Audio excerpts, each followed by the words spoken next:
Next element of IS is the hardware.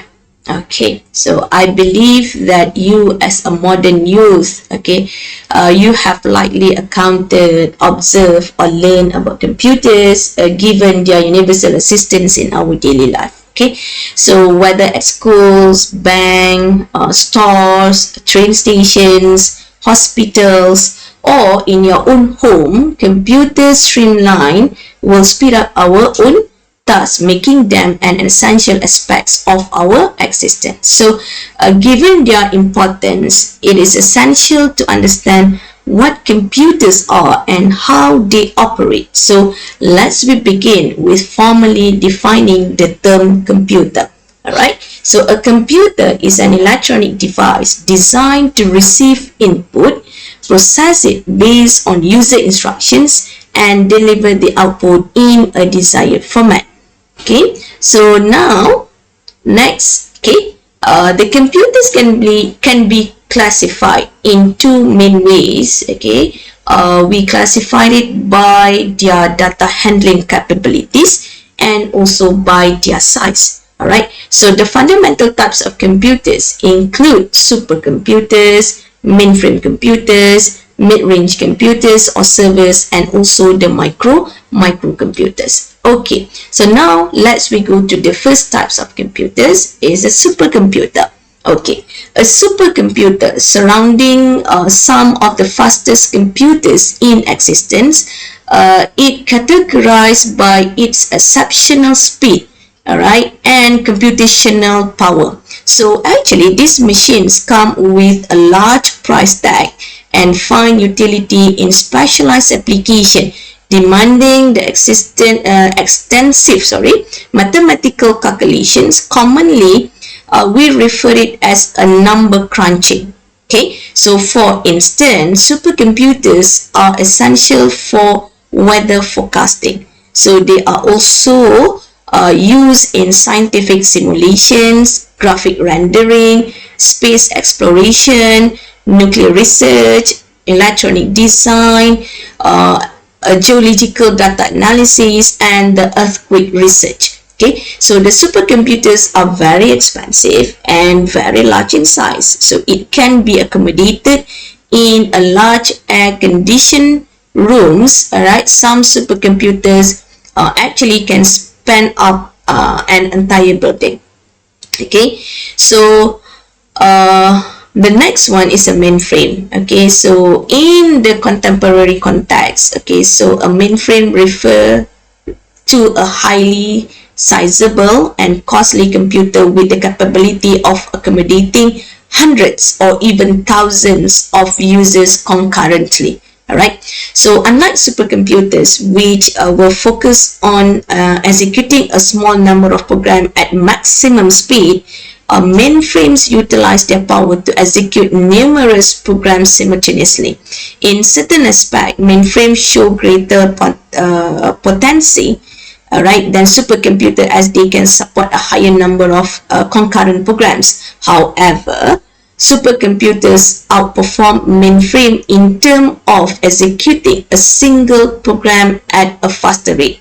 Alright, so many large firms and government organizations use mainframe to run their business operation. So the mainframe computers can be accommodated in a large air-conditioned rooms because of its size. Example, banks, educational institutions, and insurance companies use mainframe computers to store data about their customers, students, and also the insurance policy holders. Okay, all right. So next is a mid-range computer, or we call it as a server, or some of the references, it is also known as a mini computers. Okay, so these types of computer cater to the needs of small businesses and also firms. Okay, so these compact machines have less processing power and storage capacity when we are comparing to the supercomputers and also the mainframes. Okay, so they are not intended for individual user use. Instead, different departments within large organizations will utilize them for specific tasks. For instance, a production department might employ mini computers to oversee the particular production process.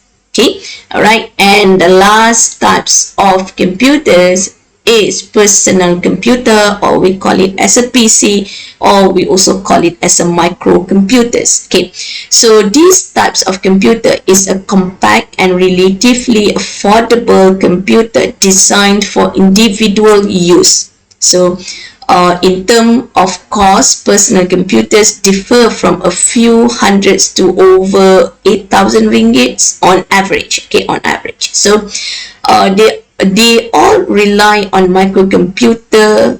They are all relying on a microprocessor technology that will allowing the manufacturers to integrate an entire CPU onto a single chip. So businesses utilize these types of computer for tasks such as word processing, accounting, desktop publishing, as well as running spreadsheets and database management application. So at home, example, personal computers are primarily used for playing games, and more recently for internet browsing. Okay, so for your information, personal computers made their first appearance in the late of 1970s. One of the earliest and the most renowned personal computers was the Apple II, introduced by Apple Computer in 1977. Okay, all right. So when we talk about microcomputer, personal computer, or PC, okay, the system chassis serve as the most electronic components with this computer system.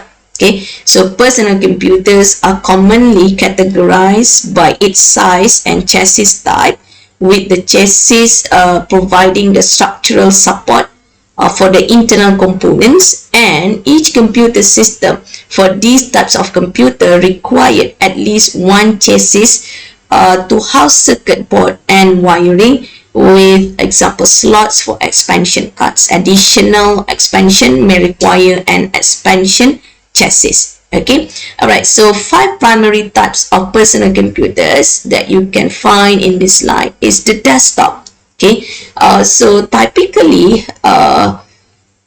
this desktop, okay, will have a separate case. Okay, and the desktop are also known for their power and the house electronic components and selected secondary storage devices within the system unit. Input and output devices such as mouse, keyboard, and monitor are external.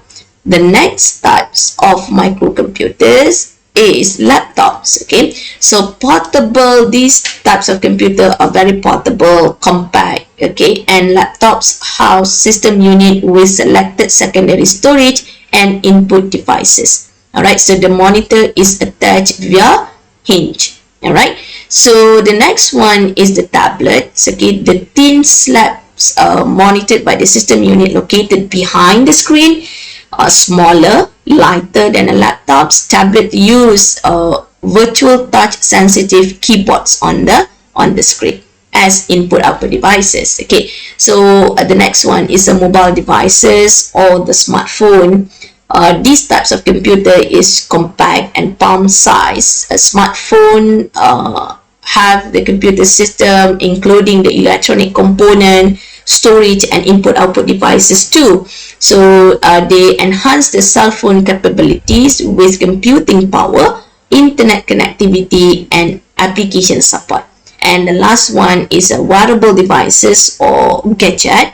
So this electronic accessory is worn by users to capture and track biometric data related to especially health and fitness. Okay, so example include the smartwatch, Apple Watch, or Samsung's Gear, as well as dedicated tools such as Fitbit One wireless activity and sleep tracker.